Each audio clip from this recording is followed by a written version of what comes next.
the mountains of Appalachia, stories bleed into the soil like the roots of ancient trees, twisting, tangling, and refusing to die.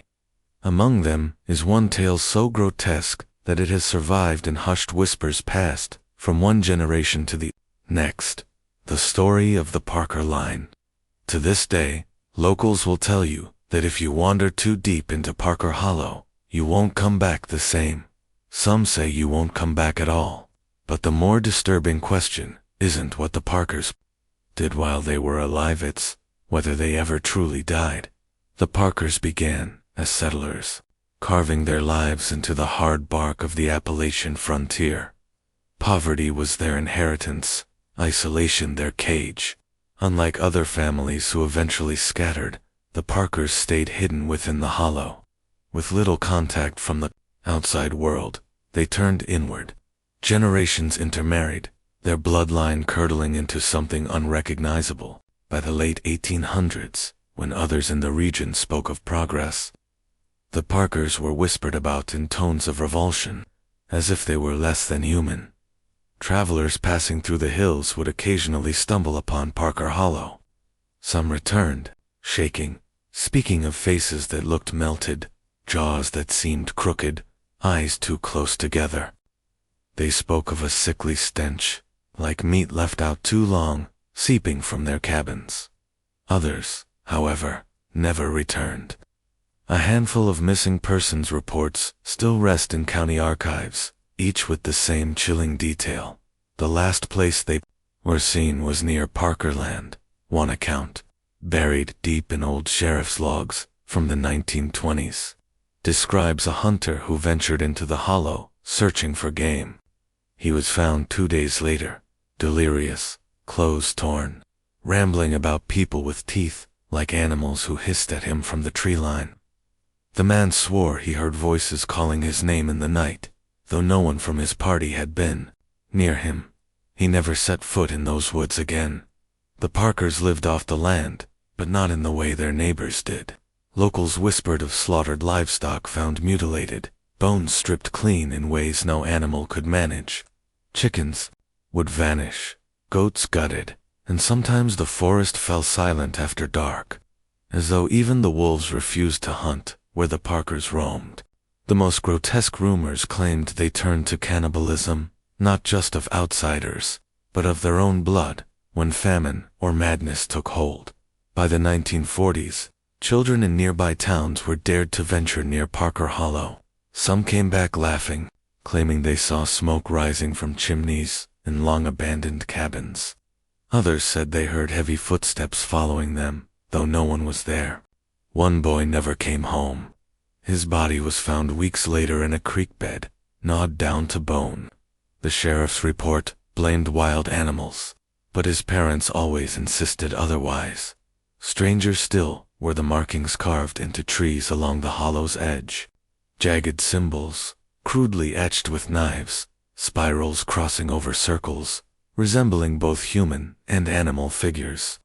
Old-timers said they were warning signs that outsiders were not welcome, but some researchers who stumbled on photographs of those carvings claimed they looked ritualistic, as though the Parkers had built their own twisted religion from isolation and madness. A folklorist who traveled the region in the 1960s tried to study the family.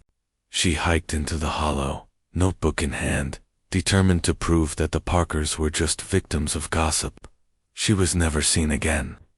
Weeks later, her notebook was mailed anonymously to her university. The pages stopped abruptly mid-sentence. "They are watching me." Their faces, the last word was smeared, the ink running as if it had been written in haste or fear. Still, there are those who swear the Parkers did not vanish.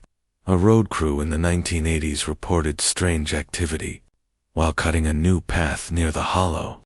At night, their equipment was tampered with, fuel lines slashed, and eerie sounds echoed through the hills. One worker claimed he saw pale shapes crouched at the tree line, staring, not moving, just waiting. The crew abandoned the project, and the road was never finished.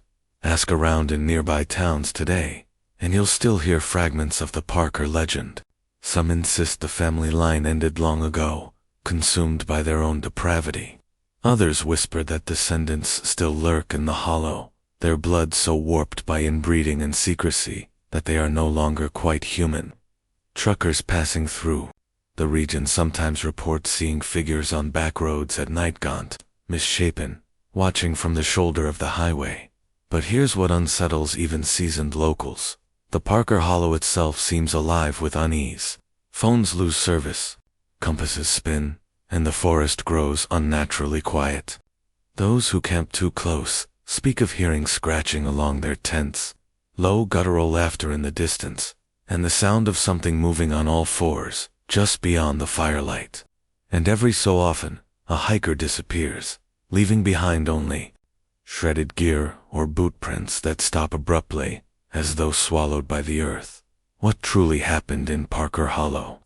Was this family destroyed by their own grotesque choices, or did they unlock something far older in the dark heart of Appalachia? And if you were to step into those woods tonight, would you find only silence, or something still waiting, watching, and hungry? Asterisk, those who dared to investigate Parker Hollow often came back changed. Their stories fractured and trembling, as if words alone could not capture what they had seen. What's chilling is that their accounts separated by decades. Even generations carry the same details, the same echoes of horror that cannot be easily dismissed as coincidence. One of the most disturbing stories comes from a deputy who, in 1957, was called to search for a missing couple. They had last been seen heading into the Appalachian backroads near Parker territory. The deputy's report, written in a shaky hand, describes finding the couple's car abandoned at the edge of the hollow. The doors were open, the headlights still faintly glowing, and strange claw-like marks scored across the hood, as though something had raked metal with unnatural strength. He and his search party followed tracks into the woods, barefoot prints pressed into the mud, some smaller, some so large they couldn't possibly belong to children. The trail ended near a collapsed cabin, its doorway dark and yawning. The deputy never finished his report. He resigned within a week and moved 3 counties over, in oral histories.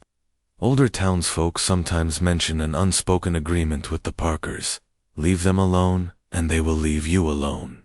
But this supposed pact did not protect everyone. Hunters who strayed too close described hearing women singing deep in the trees low, mournful lullabies, in voices that didn't sound fully human. One hunter swore he saw a figure crouched by a creek bed, gnawing at a deer carcass. When it lifted its head, its mouth seemed to stretch too wide, teeth jagged, face sunken and pale. The hunter fired his rifle, but the figure slipped into the shadows without a sound, leaving only blood-slick stones and the lingering stink of decay. In the 1970s, a group of university students, fascinated by the legend, decided to spend the night in Parker Hollow as part of an amateur documentary project. They carried tape recorders, flashlights, and bravado. Only one survived. His name was Michael, and he never spoke publicly about what happened that night. But years later, one of his tapes surfaced in a pawn shop, a cracked cassette labeled simply "Hollow." On it, you can hear the students laughing, mocking the local legends till the laughter stops. The sound of branches snapping, frantic breathing, and then a woman's scream fills the tape. A voice whispers, faint but unmistakable, "You shouldn't have come here." The tape ends with a sickening wet noise, and then silence. Some historians argue that the grotesque deformities attributed to the Parkers could be explained by generations of inbreeding, malnutrition, and isolation. But locals insist there was something more at work, something that medicine or science could not touch.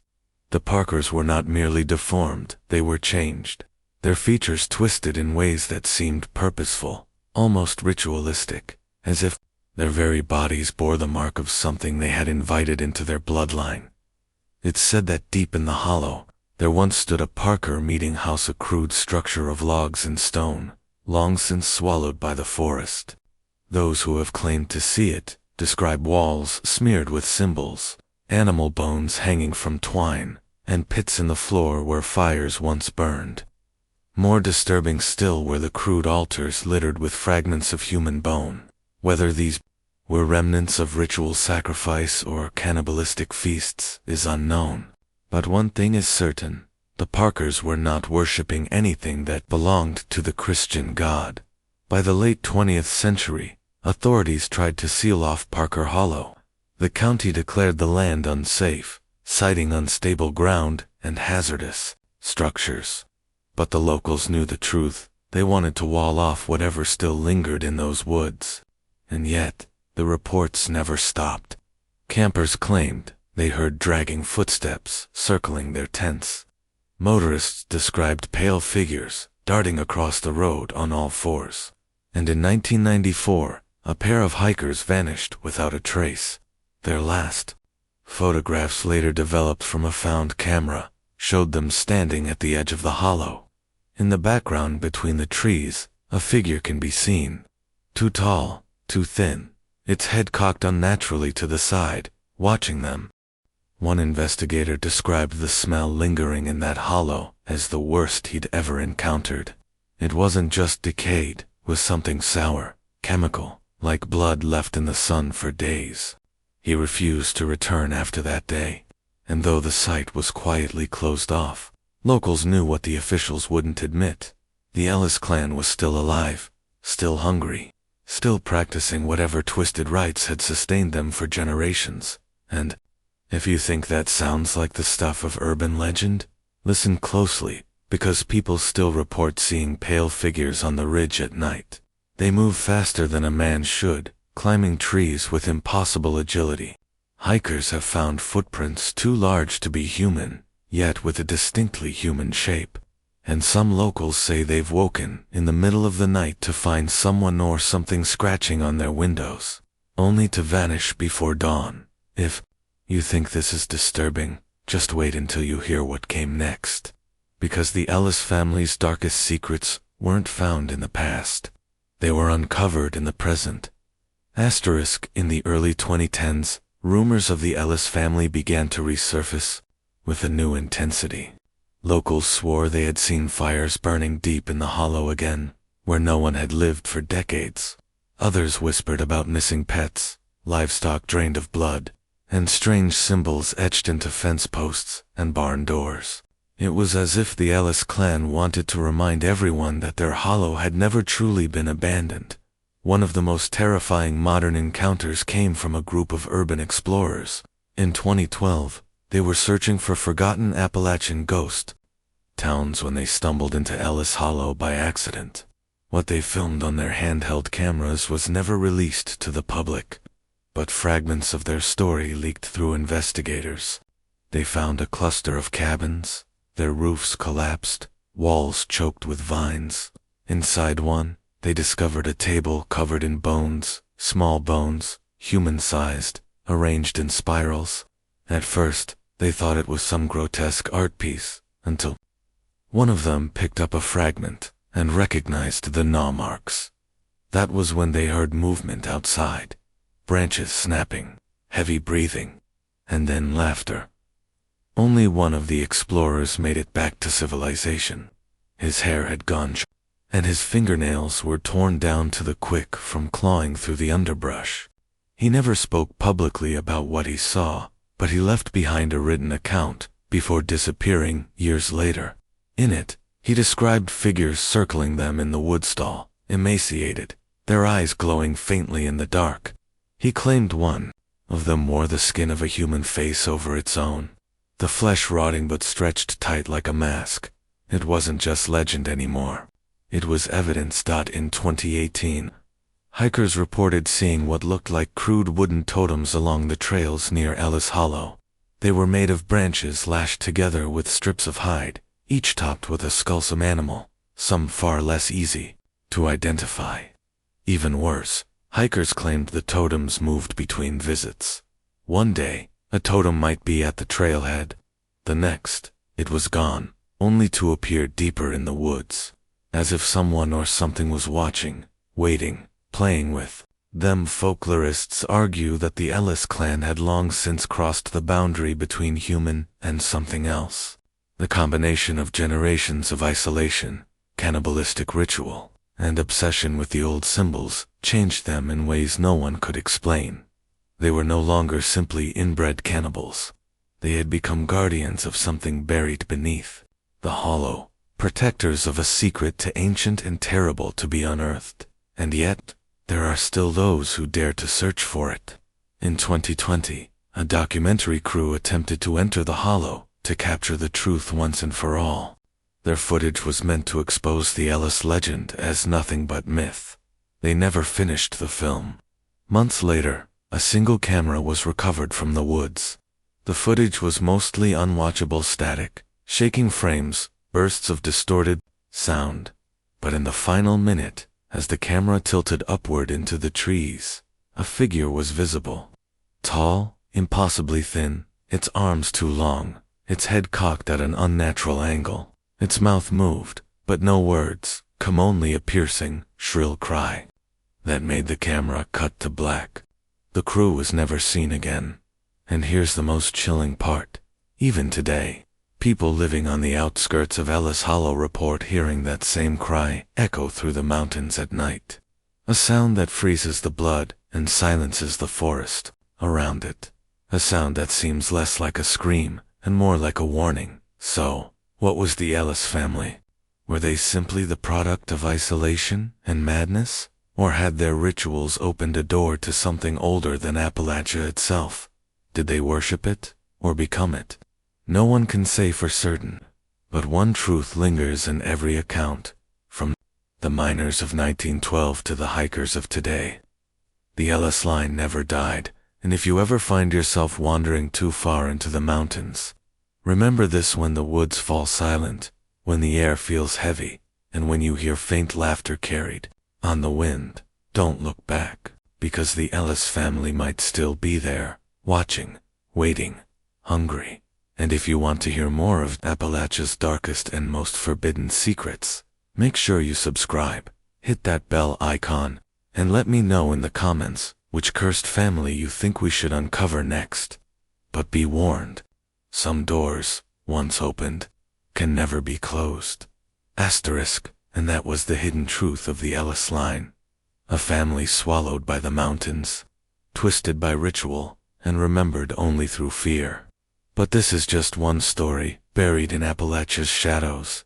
If you want me to keep dragging these horrors into the light, make sure you like this video, subscribe, and ring the bell, because the next tale waiting for you is even darker. Now tell me in the comments, do you believe the Ellis clan is truly gone? Or do you think something far worse still waits in the hollow? Remember, the mountains never forget, and neither do the things that live in them.